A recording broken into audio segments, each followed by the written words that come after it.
there's a great saying, there's 5,000 great Irish stories, but if it's not written down, it doesn't exist. That's why what they're doing with the archives is very important, writing these memories down.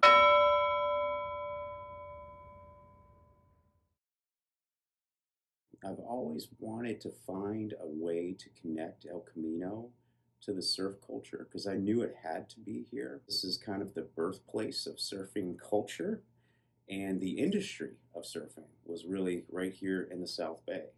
And I just knew because of the location of El Camino College that there had to be some type of connection between El Camino and that industry.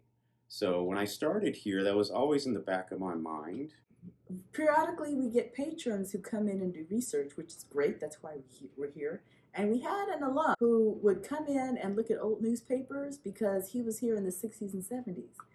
And then one day he came across a couple of people. The first one was Dewey, and the other one was Hap Jacobs. And he said, "Hey, these guys are originally some of the founders of surfing." I said, "What?" Stuff the presses. He started telling me about how they went here, I believe, in the 60s. They later went on to found essentially surf culture. Surfing culture really started in the South Bay. So once I spoke with my supervisor, Gary Medina, he said, "Oh, wow, this is terrific. We have to do more research on this."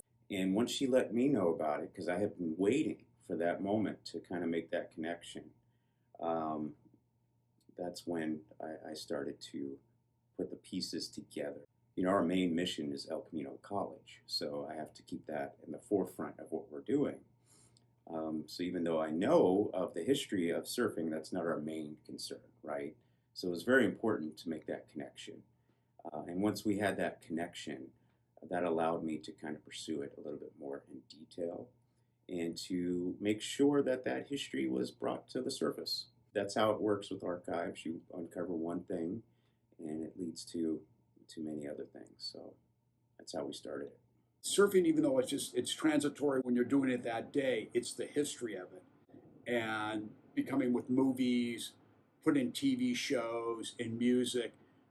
Wow. I don't think education always gets thrown around with the word surfing. And to have El Camino College to be a part of that story in some little way, I think that's an important thing to remember.